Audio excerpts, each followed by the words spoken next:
नमस्कार, जय श्री राधे, जय श्री कृष्णा। स्वागत है आपका हमारे यूट्यूब चैनल में। जैसा कि आप जानते हैं, इस चैनल के माध्यम से आपको धर्म, अध्यात्म से जुड़ी जानकारियाँ दी जाती हैं। उसी क्रम में आज हम फिर से लेकर आए हैं आपके लिए एक बेहद महत्वपूर्ण वीडियो।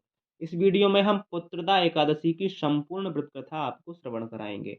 अगर आप भी एकादशी व्रत करते हैं तो लास्ट तक बने रहें इस वीडियो में और पुत्रदा एकादशी की संपूर्ण व्रत कथा श्रवण करें।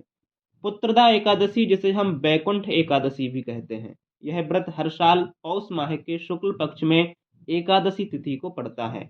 एक बार की बात है, राजा युधिष्ठिर ने भगवान श्री कृष्ण से पूछा, हे योगेश्वर, पौष माह में पड़ने वाली पुत्रदा एकादशी का इतना महत्व क्यों है? कृपा करके संपूर्ण व्रत कथा मुझे सुनाने का कष्ट करें। तब भगवान श्री कृष्ण बोले, हे पांडवों, पौष शुक्ल पक्ष में पड़ने वाली एकादशी, जिसे हम पुत्रदा एकादशी कहते हैं, इस व्रत का शास्त्रों में बड़ा ही महत्व बताया गया है। हे युधिष्ठिर, मैं इसकी संपूर्ण कथा आपके सामने रखता हूँ, ध्यान पूर्वक सुने। एक समय की बात है, भद्रावती नाम का एक राज्य था, जहां पर सुकेतु नाम का एक राजा राज्य करता था। राजा सुकेतु की जो धर्मपत्नी थी, उसका नाम शेव्या था, लेकिन उनके कोई संतान नहीं थी। संतान के दुख से हमेशा वो दुखी रहा करते थे। एक दिन अत्यंत दुखी होकर वह अपना राज्य अपने महामंत्री को सौंपकर वन की ओर चल पड़े और उन्होंने निश्चित कर लिया कि संतान के बिना जीवन निरर्थक है, हमें प्राण त्याग कर देना चाहिए। इस प्रकार का संकल्प करके अपना राज्य अपने महामंत्री को सौंप करके वो वन की ओर चल पड़े। वन में जाकर वो अपने प्राणों का त्याग करने ही वाले थे कि अचानक उनके कानों में वेद मंत्रों की ध्वनि सुनाई दी। चारों तरफ देखा तो पास में एक आश्रम दिखा, जहां से वेद मंत्रों की आवाज आ रही थी, और वो दोनों उस आश्रम की ओर चल पड़े। वहां जाकर उन्होंने सभी महात्माओं को प्रणाम किया और प्रणाम करके उन महात्माओं की सेवा में वो दोनों राजा और रानी लग गए। राजा और रानी ने उन महात्माओं की बड़ी श्रद्धा के साथ सेवा करी, जिससे वो महात्मा राजा और रानी पर प्रसन्न हो गए और बोले, बताओ राजा, आपको क्या वरदान चाहिए?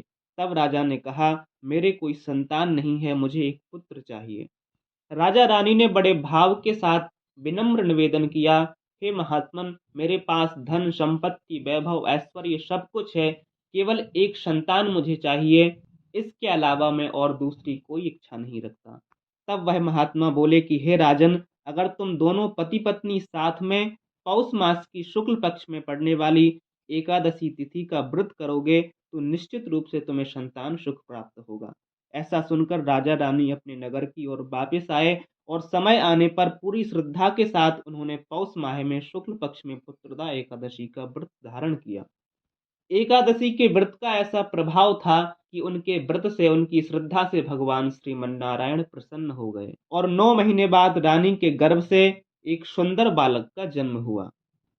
अब तो संतान को पाकर राजा रानी अति प्रसन्न हुए और प्रत्येक एकादशी का व्रत बड़े श्रद्धा और भाव से करने लगे। कहा जाता है, अगर किसी को संतान की चाह हो, अगर किसी के संतान नहीं हो, तो उसे इस पौष मास के शुक्ल पक्ष में पड़ने वाली पुत्रदा एकादशी का व्रत धारण अवश्य करना चाहिए।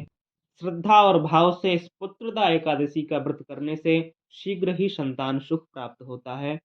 भगवान श्री कृष्ण कहते हैं पांडवों से, हे राजा युधिष्ठिर, इस प्रकार ये पुत्रदा एकादशी का व्रत संतान के मनोरथ को पूर्ण करने वाला है, इसलिए इसका अति विशेष महत्व है। तो प्रिय दर्शकों, ये रही संपूर्ण पुत्रदा एकादशी की व्रत कथा। फिर मिलते हैं किसी महत्वपूर्ण जानकारी के साथ। तब तक के लिए आप सभी को जय श्री राधे, जय श्री कृष्णा, जय श्रीमन्नारायण। धन्यवाद।